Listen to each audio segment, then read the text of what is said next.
Welcome to the BriteVibe podcast. At BriteVibe, we believe everyone deserves to be happy. But in today's world, everywhere you turn, there is division and negativity. At BriteVibe, we have created a global movement to bring 8 million people together who are inspired to live bright, live bold, and share bright vibes. Alone, it can be hard to change, but together we can change the world. Welcome to the BriteVibe podcast. Well, Dr. Corey Yeagar, welcome to the BriteVibe podcast. So happy to have you on this morning. It is so good to join you. I'm excited to spend some time with you this morning. Yes, I am as well. As I was saying, kind of in our green room backstage, this may just be a session for me today. If at some point I start crying or breaking down, I appreciate your help, and hopefully everybody in our community can benefit from my experience and my pain this morning. Well, I would say there's reciprocity in therapy. So yes. I may be getting something just as much as you are. So there's reciprocity there. I love it. I love it. So I want to give people a little bit of background. So you're a licensed marriage and family therapist at the doctorate level. So you're a doctor of in marriage and family therapy, which I think is really amazing and incredible. We need more good stuff like that in the world. Help me understand the difference between, it says psychotherapist. So what's the difference between a therapist and a psychotherapist? Hey, so look, you start off with one of the most important questions that I don't think we really understand.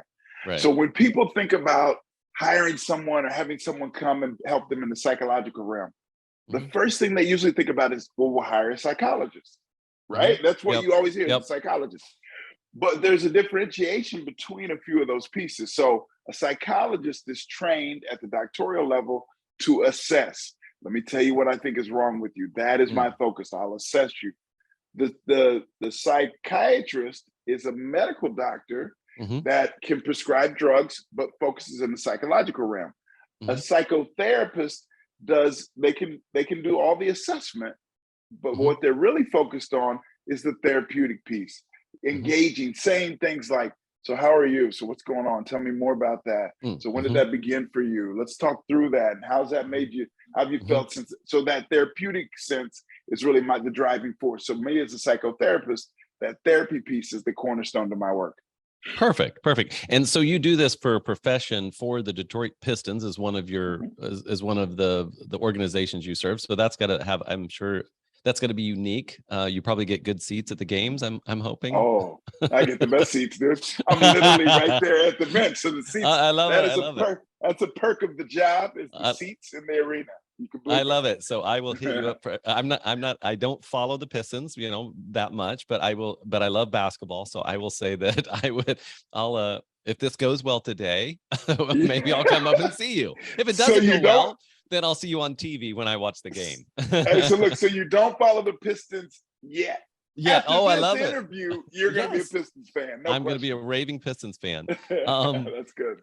And the other thing I want to mention right at the top of the show is that you do have a new book out, brand new. In fact, the ink is not yet even dry on it. It looks like it says, "How Am I Doing?" is the name of the title. And it's 40 questions that you can, contemplative questions that you guide people through in the book that help them kind of unpack. It says self-care strategies. How do they, navigate? So we're going to get into some of those questions today. We want to get into the book today. Certainly any stories that you want to share from your practice. I'd love to hear about stories from your practice. But what was the catalyst? I didn't grow up, maybe I should have, but I didn't grow up and get a degree like you did in therapy and psychotherapy. So what was the catalyst for you going into this profession? What made you want to go down this road?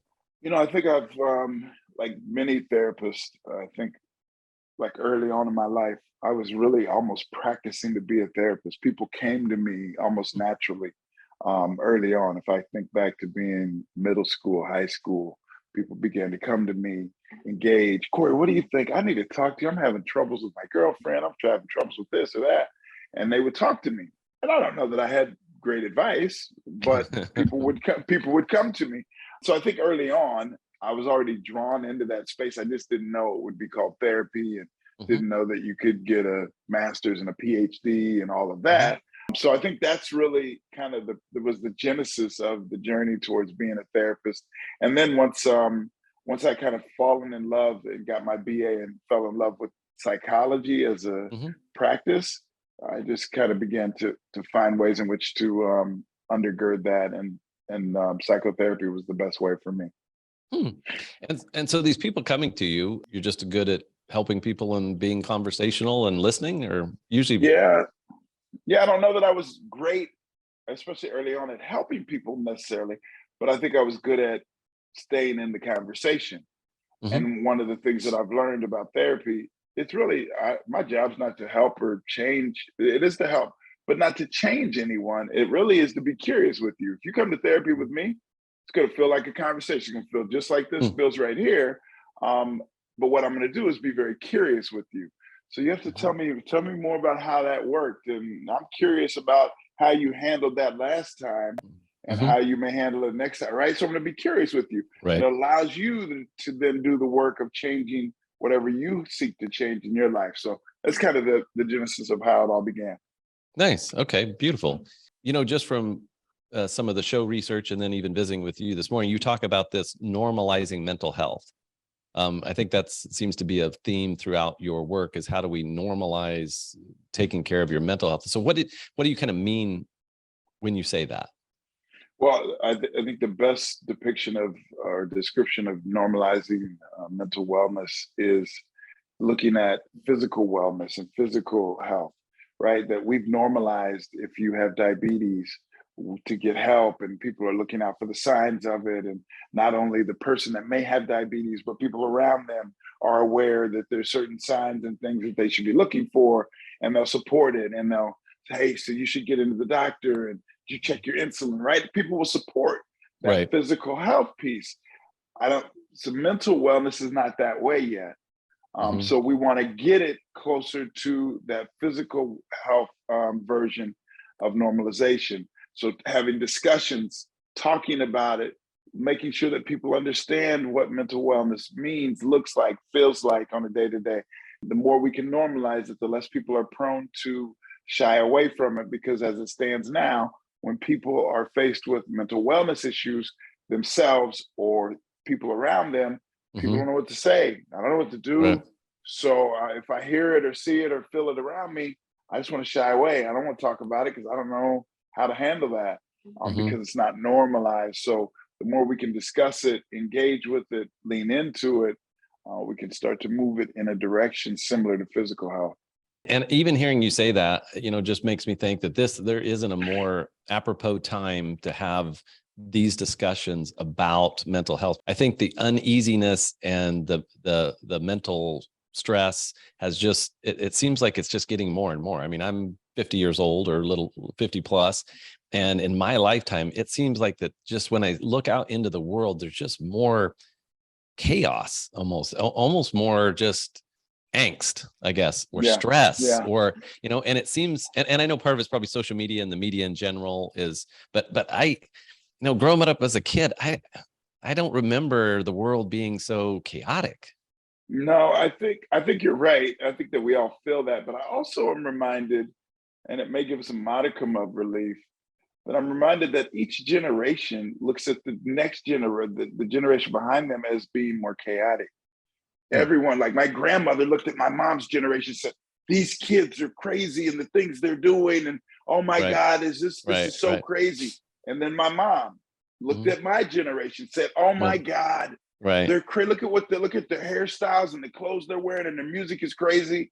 And then I had kids and I look at my kids' generation and I say, oh my God, I can't even understand the music they're playing. So I think there's a process that is generational. That almost begs for us to say the next generation is more, the one that we're in or the one behind us is more chaotic. I do believe that there's something to it. I think things like COVID, racial unrest in our country in the last few years, these are, and I don't know that they're new territory, because if you go back not that long ago, polio was taking over everything and people were not going to school and trying to avoid it and looking for a cure. That wasn't that long ago. Racial unrest in our country, not that long ago. So I think we had a period of time where things were settled. And now we've kind of moved back to, it's not quite as settled. But I'm a believer that there's really nothing new under the sun. Engagements, processes, things that we'll deal with, not really new. It feels different. And I think this COVID really threw I think the difference with COVID and the pandemic was it was a global event. Right. The entire world was all of a sudden on edge saying, what is this? Right. And you would have hoped that would have brought us all closer together as globally. I don't know that it did, though. Right. Right? Yeah. So, I agree with you. I think it did for a period of time, and then it's kind of like any other. It's like after 9/11 or after any, the George Floyd deal. I mean, I think we as a society, we band together for a brief amount of time and we all say we're going to do things better. And then it just kind of goes back to whatever it was. Right. Yeah. And so, so this is one thing that I've been reminded of, especially since COVID and in the wake of the George Floyd murder, all of those things, is that in the shadow of chaos, one of the things that I think we have to be reminded of, specifically in this country, if you go back to your civics class when I'm 53. So if you go back to when you were 16, 15 years old, they talked about rugged individualism is what our country was founded on. Pull yourself up by your bootstraps. That really hindered us a lot when you need to be dependent on your fellow man, when COVID is here and everyone's isolated. Rugged individualism doesn't help us as much as being collectivistic and leaning in and supporting each other and being connected. Because I just think, to your point, I think back to the neighborhood I grew up in, we knew everyone in those 2 or 3 block radius. We knew everybody in every house. Now, like my neighborhood that my wife and my kids and us live in, we know the people right beside us, but on the other side, we don't even know them really. And no one else in the entire neighborhood. So it's so individualistic that I think it hinders us when we need to come together. And I totally agree. In fact, my wife and I, and we're contemplating a move ourselves, a physical move, because we bought our house because of the house. We didn't buy it because we had friends and family in that neighborhood, right? So the same thing. Like we're within reason. I wouldn't say close, but the people right next door to us, we converse with, they, go for walks and they come, but the people across the street, I know the guy's name. And then the one house on the one side of us, we don't, I never see them, right? I've never seen them in their own yard ever. So it's like, and so we've kind of built these, it seems that, we think that social media is being social, which it's not. And we built this like bubble. It's almost like that we've saran wrapped ourselves or isolated ourselves in these isolation bubbles. And in our case, it's our house. We love our house and we love where we live as far as the physical stuff. But I don't want to be the naysayer and the doomsdayer here. And it's just, that's not typically my nature. So how do we get back to community? How do we get back to, because I think good, when I look at the blue zones, when I look at positive psychology, when I look at a lot of these things, a lot of it comes down to community. Right? If I don't have a strong support system or a support system that I feel like I can lean into, my mental health, my mental wellness, my overall sense of well-being is going to suffer. I'm going to feel not as connected. And so what is the antidote, or what can we start doing? Maybe what are some things that you're doing to kind of build community in our own lives? Yeah, I think one of the things that we have to do is not have it be such a daunting task to think that we have to rebuild broad community across the country. We have to build community. No, we have to build community in our social networks, the networks that we are responsible for, the networks that we know the people within. That is where we must build community. And if we are intentional, I think that's a word that we should lean into as well. The intentionality around building community within my network. And my network, especially as I get older, my network gets smaller. It's not as big as it was. Yes, it was at 22. If you said, hey, give me a list of people that are in your social network at 22, that list would have been really long. But at 53, it's really small. So what I know is I get to impact that. I can impact that network relatively easily. I can reach out to that network and say, hey, here's something I'm thinking about. Do you guys agree? Do you like that? Do you not? Yep, we like it. Hey, so let's get together and talk about how we can make sure that we're staying connected. And the thing that is critical to that, within that network, everyone else is part of another network. So this is the network I'm part of. Right. And there's 22 people in that network. Each of those 22 is part of multiple other networks. So if they start to utilize that and go into other networks and engage and say, hey, let's keep this together, I think it becomes easier than that daunting task of thinking that you're going to change the world tomorrow by bringing everyone together. So that's how I think we can make the most impact. And I agree 110%. We've got to start with our own backyard, right? And that's where any movement or any real change happens at a very local micro level, right? And I hadn't thought about it before, but I totally agree. When I look at my own professional, typically a lot of my connections, a lot of my relationships have been professional relationships. So I'm connected to them through some type of business or through acquaintances, through doing business. And so I've also watched, I felt like I was fairly, I would have described myself, well, I have some introverted tendencies. People would have said Matt's an extrovert prior to COVID. Right. And again, this is going to be my counseling session. So during this part of the show, if we want to clock this, I can reimburse you for your time. But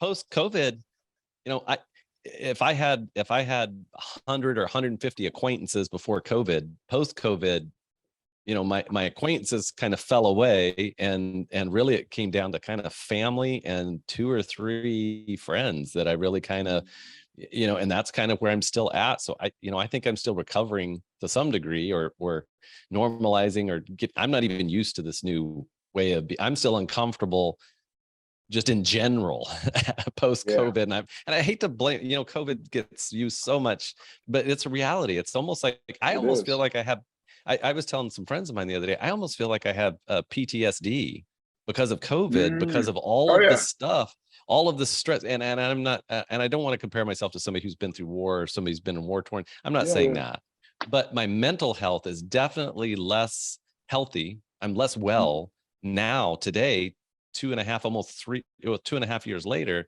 than I was before, at least the way my thoughts and some of that. I mean, I think I'm closer to my family, and that's awesome. But my sense of well-being has been rocked, I would say. And I think all of us may be working through what you're working through as well, Matt.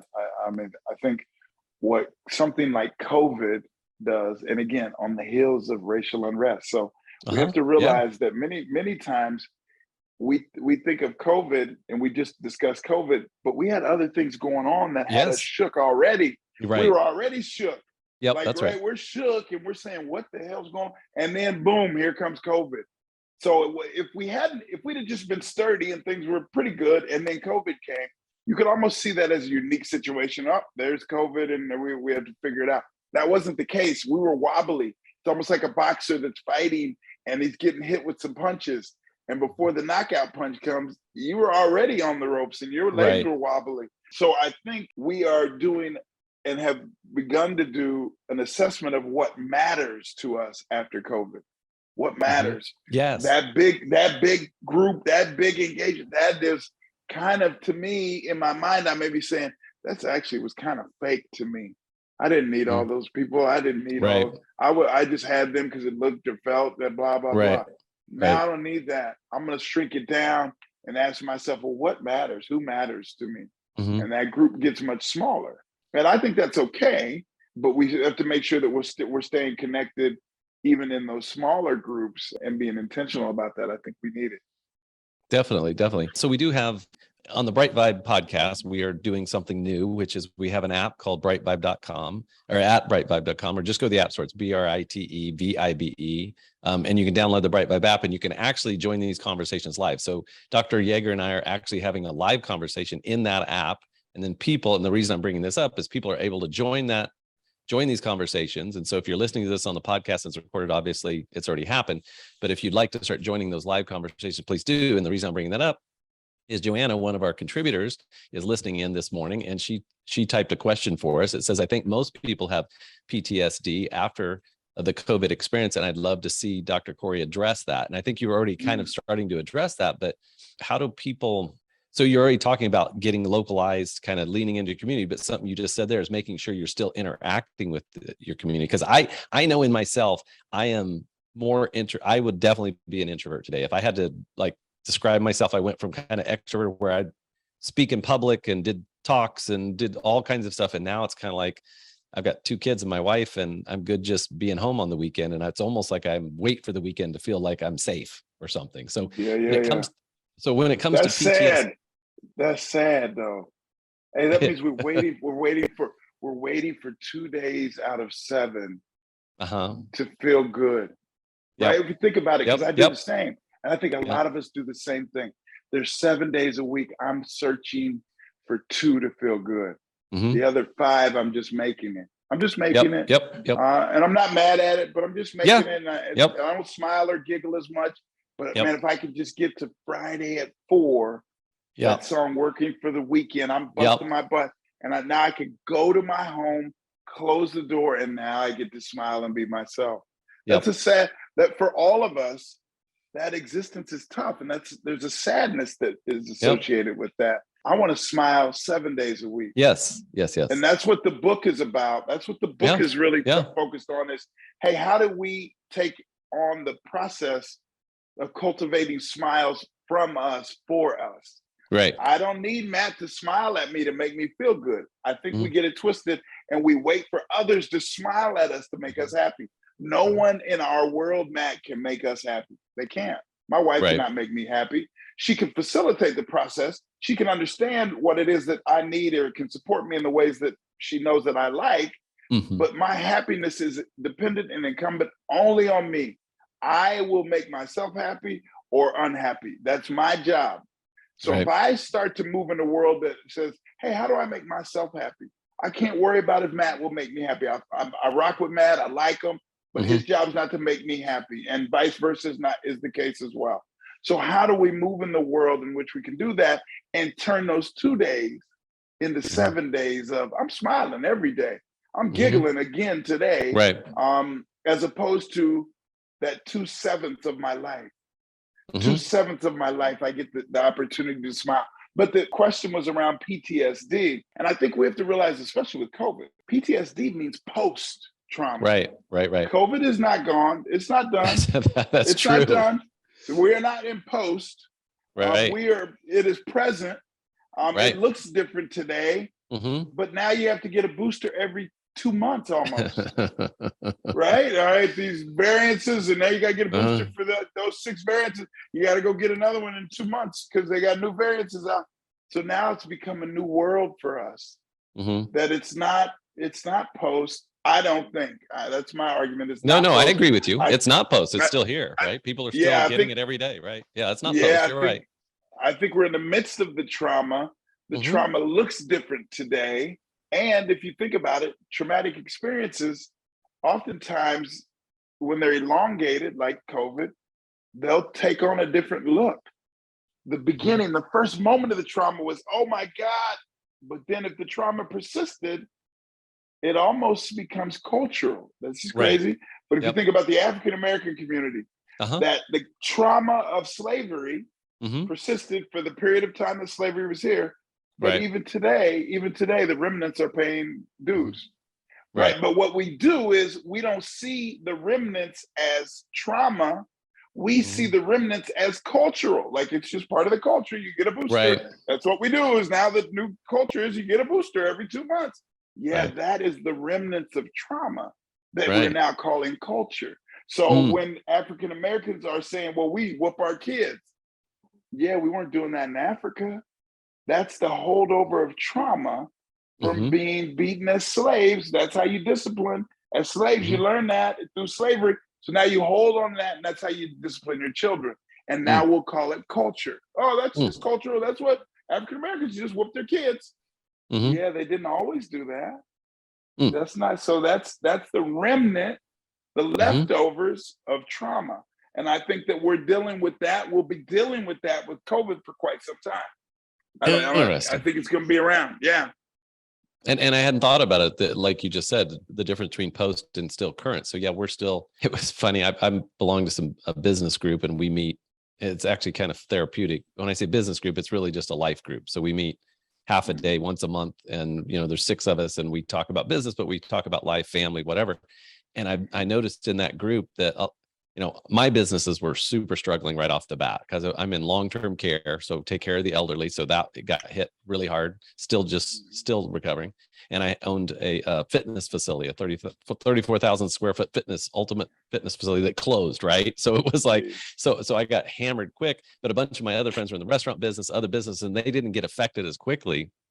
And now those businesses that they're in are starting to be affected more because of the recession and the economic stuff coming. And so you're right, where I was getting hit hard in the beginning, they're now starting to financially get hit more. Their businesses, which obviously they're laying off people. This isn't just business owners, it's everybody along the spectrum. And so you're right, we're not out of the thing. So how do we and feel free to lean into any of the questions in the book, but how do we navigate then? So if we know that we're still in the trauma, what can we do to, I don't know, manage self-care? I think sometimes gets overused, but what can we do as human beings, as individuals? What do we do?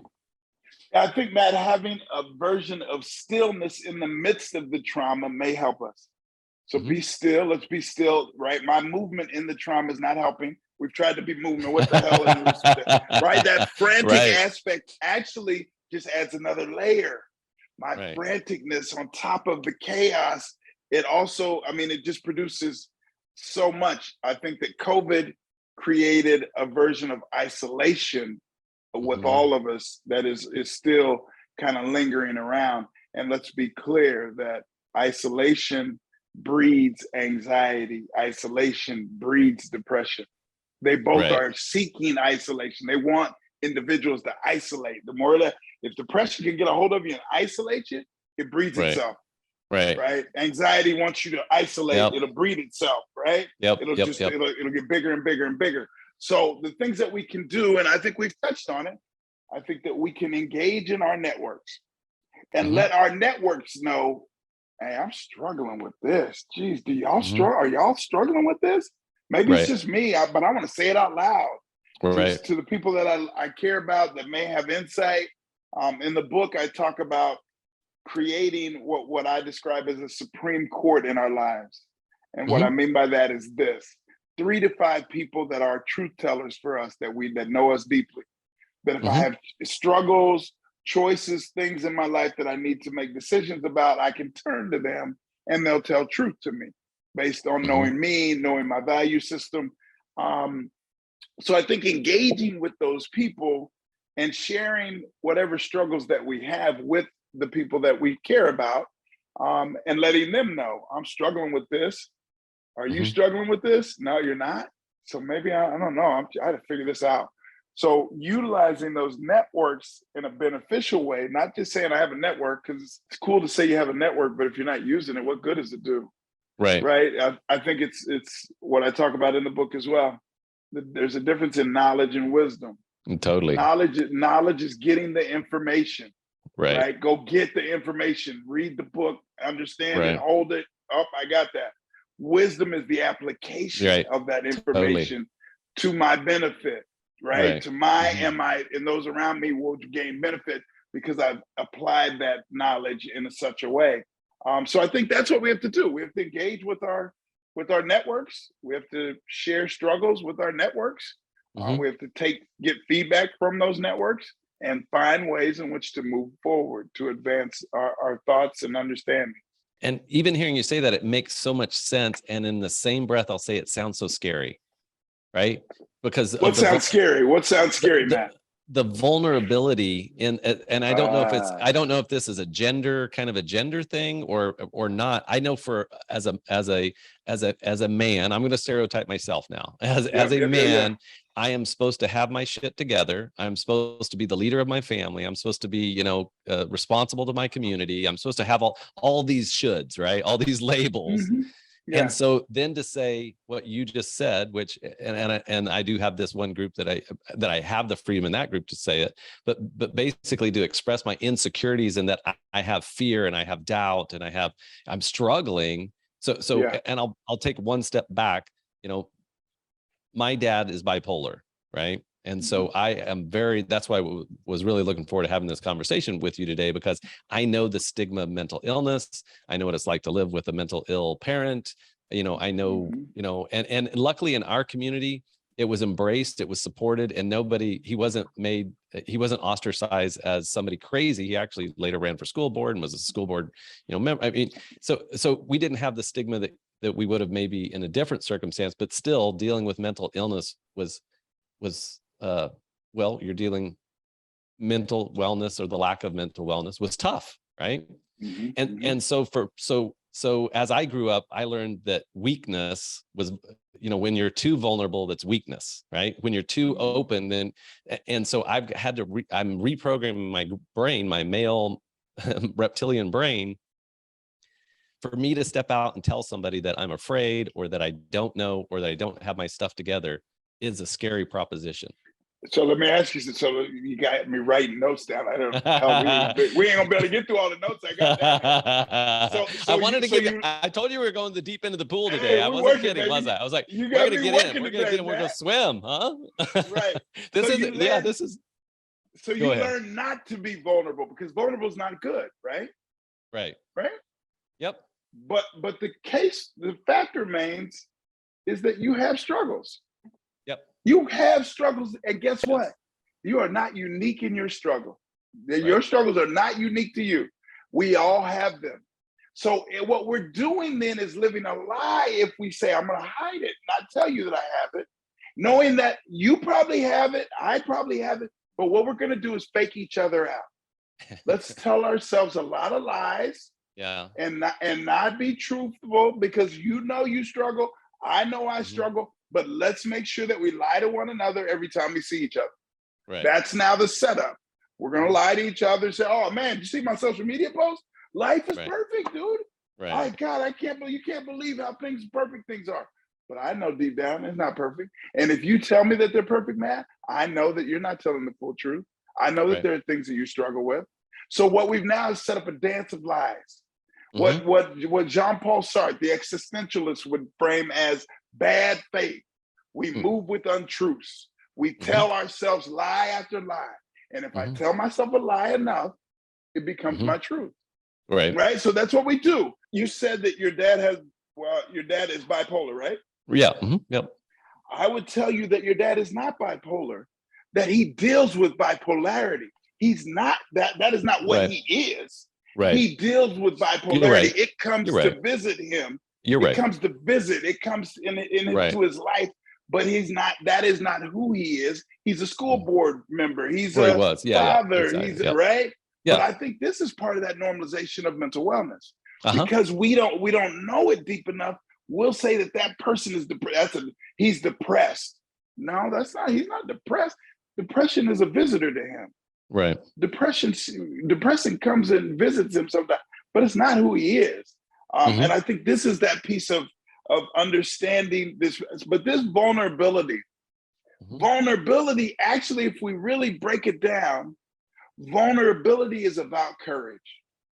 Actually, it takes much more courage to be vulnerable than it does to be machismo.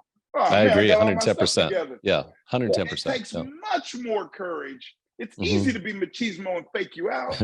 Right. I could fake you out and talk about the Pistons, and I used to be a former football player. You don't know. Right. You don't know that I am at my house sucking my thumb at night because I'm struggling. You have no idea, because I fake you out. Right. So, but to be vulnerable and say, man, I just want to tell you, man, I've been struggling with a lot of stuff, dude. I've been struggling with a lot of stuff, and I know everybody thinks I got it together, but I'm just telling you, I don't, and I don't feel like I do. That takes much more courage. That takes much more machismo than to try to fake it out. So I just present that as the curiosity and option of the other side. What do we play with? How are we more considerate of this version or that way of thinking? And we're not great at it as human beings. We're great at the machismo as men. Right. We're great at that. And we're taught that from a young age. Don't be vulnerable. Tell people what you need them to know only. Don't let people know where your struggles are, because that's weakness, and people will exploit your weakness. Right. Yeah, I don't know. My weakness is what it is, baby. Let me see if I can work through it. So let me shut up. No, that's perfect. And that's, often on this show, I want to be real with what's going on, because I think that, people that are listening for a reason. And hopefully through our stories and through our conversation, there's something in there. I mean, that vulnerability piece, I think, is big for everybody, not just men. I think it's big for women too, because there's that whole, for women, I need to look perfect. I need to weigh this. I need to have this, this clothes and wear this makeup and do this. And there's so many stereotypes that I think we've honestly inherited. You talk about the generational stuff, right? I think, when I just look at my own life and some of my own thought patterns, it's like, where did I get some of this stuff? And almost all of it's inherited, right? It's inherited from my culture. It's inherited from my family. It's inherited from, I grew up in the Midwest, so I'm going to have Midwestern thoughts. I'm going to have Midwestern ideas, and so it's all inherited. And at some point I've got to choose, right? I've got to choose whether I'm going to continue to have to believe just what I grew up in versus what does Matt actually believe? Yes. Matt, that's what the book is focused on. I talk about that quite a bit in the book, is that we have these value systems and things that we've been given over time. From a young age, we're told this, Midwestern, Corey, I was always the big kid, you're going to be a football player. People were almost writing my story for me. And then I co-sign it. After a while, if everybody's saying I'm going to be an NFL football player, everyone around me, so I guess I have to sign up. I'll co-sign that. I don't need to think about who I may be. But then there comes a point in our lives where we need to slow down, take the time to say, all right, so where did I get this value system from? Why do I think that? Why do I feel that way? Now, because I can ask myself that question and say, does it serve me to still be using that info, that value system? Is it serving me now? Because it may not. It may have served me at one point. But now it may be almost contradictory to what I believe and what I stand for. And I didn't realize it because I didn't think through it. Right. So the recognition of where we draw these value systems from, what they mean to us now. We could have traumatic events in our life at 12, 13 years old. And then from those events, that 12 or 13-year-old will develop a coping mechanism to be shy, so people will stay away. And that was developed at 12, but now you're 52 and you're still using that same coping mechanism that the 12-year-old version of yourself made.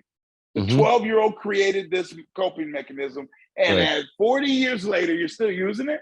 You may want to question that. You may want to say, I've been doing that since I was 12, and I don't think I need that anymore. But if you don't take the time to be thoughtful and engage with that, you may not discover it. And that's what the book is talking about a lot.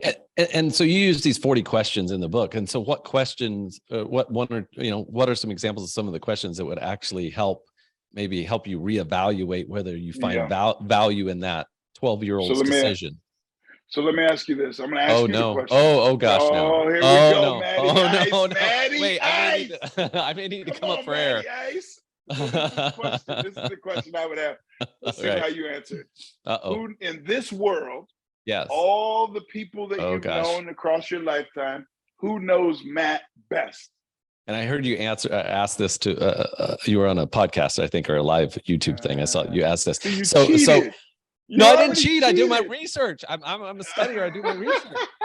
But I think I obviously know me the most because I'm with myself 24/7, right? So I'm going to know my weaknesses. I'm going to know, probably going to over accentuate my weaknesses and undervalue my value, but I still am going to know, I'm with me all the time. Yeah, and I think so many people usually answer that question with someone outside of themselves. My mom, my girlfriend, gotcha. They usually answer it by saying these other people know me best. Which like my wife. No way that I'd say like my wife would. But there's no way that can be true because to be clear, Matt, there are things that your wife does not know about you that she'll never know. You're never going to discuss them with her. Right. She doesn't need to know that thing happened or whatever it is. But honey, honey, you know everything about me that there is. Honey, you know everything about me. That sounds good. But though there may be some of those things that she'll never know, that a couple of your friends know. They know. Fair enough. Yeah, fair enough. So that means the only person that holds every ounce of information about Matt is Matt. He's the only one that knows himself best. one thing that I talk about in the book that I think is fun for us to think about and be considerate of is, what is our genius? I think that we all have genius. I think that oftentimes it's something that we're really good at, but we don't see it as a genius. We just see it as, well, I'm good at it, but it's not, I'm not a genius. Right. I think that there are multiple versions of being a genius, and we should recognize what our version is, because the more that we can recognize it, lean into it, utilize it, the more it serves me as an individual, and not only me as an individual, but those around me who are served by my genius. So I think that's the one. Another question that I ask is, where's your sacred space? Interesting. Like, we should all have a sacred space, like that's my space. So for me, it's a big chocolate leather brown chair in the middle of my home, my living room. So right now I'm in Detroit in my apartment, but in Minneapolis, where my family is, that chair is central to so much conversations. My sons and my wife know when I'm in deep thought. They see me in there, they kind of know, hey, Dad's on his, leave him alone, he's kind of in his space. So I think that we all should have, or if we don't have, develop a sacred space that is ours, where we get to recharge, regenerate, deeply think, and utilize that space for our benefit. So that's just a few of the questions. There's 40 of them though. And so why so many?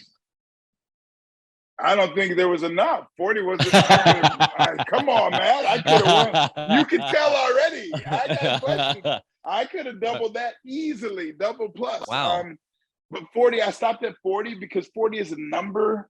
There's all kinds of connotations with 40, but 40 is a number that is really associated with wondering and wandering, right? Oftentimes we're wandering in life, trying to figure it out.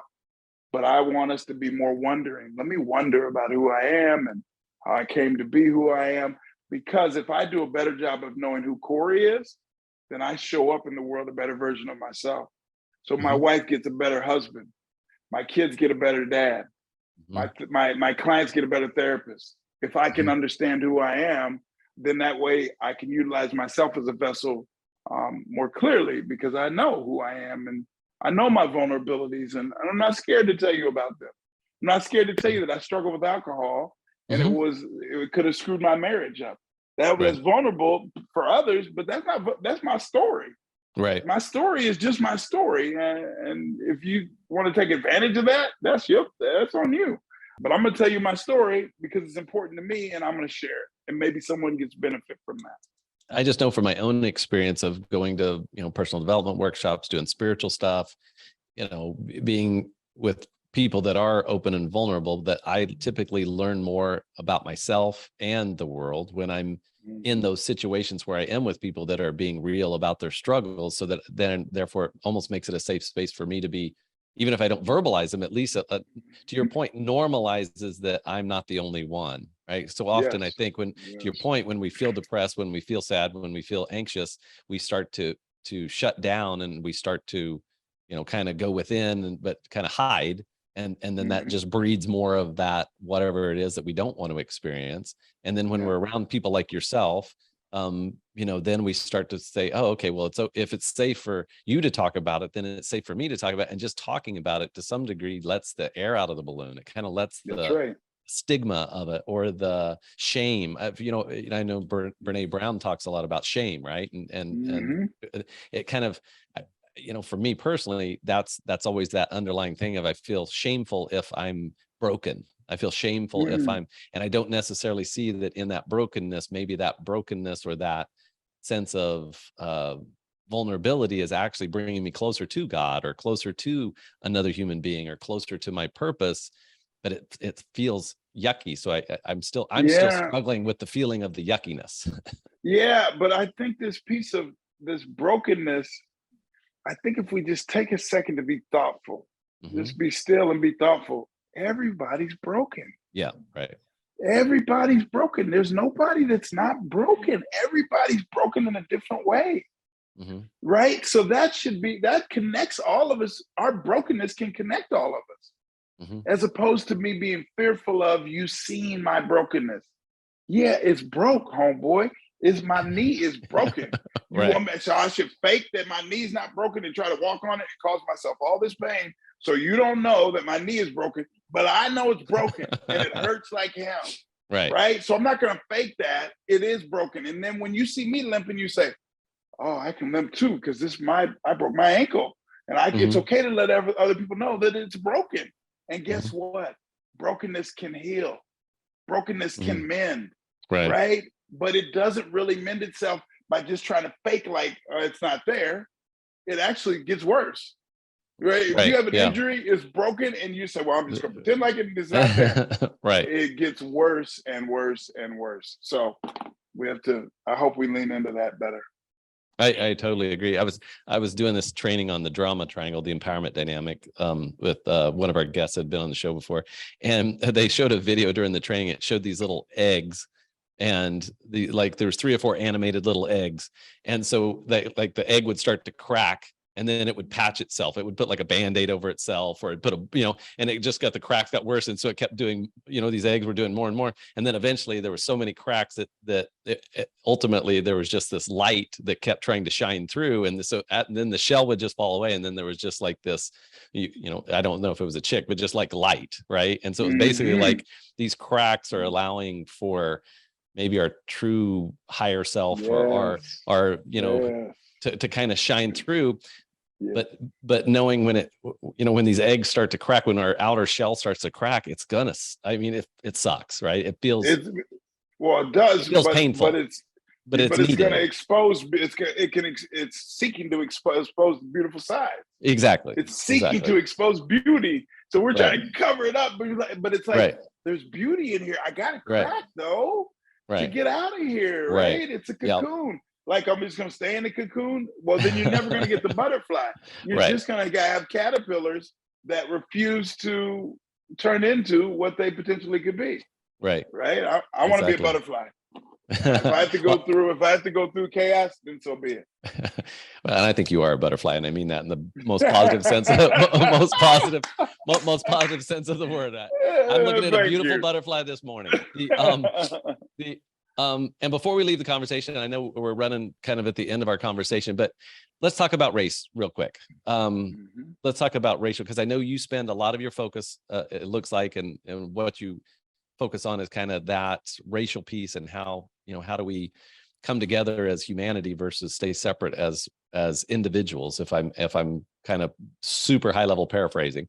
So kind of how do we bridge, how do we navigate this, I guess? Yeah, I think that there's got to be, especially around in race in this country, there has to be a process of truth and reconciliation. You can't reconcile things around race without truth telling. And we have not been through the truth telling process in this country about race. We just haven't. We can dance around it, but we haven't said, all right, let's come to grips with what happened in that 400-year stretch or that 200-year stretch of slavery, and how we grabbed a group of people and stripped them of their culture, stripped them of their language, stripped them of their religion, and brought them over and forced them into chattel slavery for generations. And not only once we were forced to give that up as a country, then we took on a new version of Jim Crow that would hold them down and still not allow them to flourish and build wealth and all of those things. So we don't want to talk about that. And before you can reconcile something, you first have to tell truth. So you can imagine in a relationship, if there is infidelity, the partner that cheated wants to get quickly to the reconciliation. Let's reconcile. But the partner that was cheated on will first say, I got to know what happened here. I can't reconcile. We got to tell truth. What happened? Where'd you meet this person? Which is hard. You don't want to, that person that cheated doesn't want to have that discussion. I don't want to talk about this. This is very uncomfortable. Yeah, but the only way we can reconcile it is to discuss it and talk about it and tell truth around it and allow that person that was cheated on to really be able to sit in it. And I don't think we've done that in this country. And I don't know that we're on the precipice of doing that. I think that we're going to continue to play the shell game of, pull yourself up by your bootstraps as a community, African Americans, just deal with it. This is the past and let it lie. that has nothing to do with today. But what we've done with race is decontextualize the concept of race. Take the context away, it's easier to deal with. Well, you guys got to just go buy homes and pull yourself up and get better jobs, work harder, and go get an education. That's decontextualizing race. Put the context on it. Let's see what happened to this group of people. Let's tell that story, and then let's figure out the way forward. But let's figure out the way forward given the full context. And I think that is what we're begging for in this country, and we haven't moved into that space as of yet. Maybe it's on the horizon. I don't necessarily see it yet, but I think that's what we're waiting for.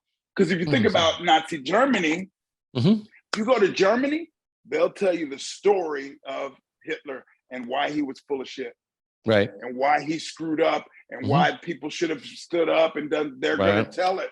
If you go to South Africa, they're going to tell the story of apartheid. We screwed up. We shouldn't have done this. They're going to tell it. They're going to truth tell. You come to America, they'll say, we're not talking about that. We're not talking about that. We're not going to legislate any of this or talk. We're not doing that. So we're behind. We haven't yet figured out a way to handle this, because we still see ourselves as the shining city on the hill. But if we're the shining city on the hill, we couldn't have done that to a group of people. So can we hide that? Can we please just hide that and everybody move on? But it's not going to work. Right. That's interesting. Because I've got to think even like Native Americans, right, that were here. I mean, there was a comedian, what's his name? He's hilarious. But he was talking about like Hawaii. He went over on vacation to Hawaii, and he was like, it was like we just showed up in Hawaii one day and we went, hey, this is great over here. Why don't we just go ahead and he said, and we'll then the Hawaii, you're right, we'll take that. He said, and then the Hawaiian people came up and said, he said, when I was there as a tourist, he said, the Hawaiian came up and said, we're angry you took our land. He goes, I got to be honest with you. We took all the land, right? Meaning, right. Everywhere. Like, everywhere. Right. Yeah, right. Everywhere. And it was like, so that was kind of some of that truth telling. But yeah, I think those, back to kind of being vulnerable and having those conversations. I remember when the George Floyd, just everything around it, and I was seeing everything on social media, and I actually got angry because I was just watching all these people just spew ideas and thoughts and opinions on social media. And so I just put his picture up on my profile, and I said, this man died. What are you going to do about it? Just to kind of spark some, and I invited 20 or 30 of friends, diverse friends, to just sit down to have a conversation around race, because I didn't want to make it about them or those people or these people. It was like, I need to understand what the experience is from other perspectives, because I don't have that perspective. And it was, for me, it was an eye opener, because we basically had 20 or 30, I think it was about 25 people that were in the room of all different backgrounds. And we just broke in a little 2 or 3 group or 3 or 4 person pods or whatever, and we just had a conversation. It was just an open format. There was no right, this or that, this is what we're gonna do. It was like, just have a discussion, and we tried to make sure everybody had diversity in those groups. And I was amazed. I had no idea. And actually, one of the gentlemen that worked for the fitness center at the time, he came to the session. Then after, he shared his experience that every time he sees a cop, sees a police, I should say, cop sees a police vehicle, he's an African-American man, and he just breaks out in a sweat, and it's almost like a panic. He says he almost has a panic attack.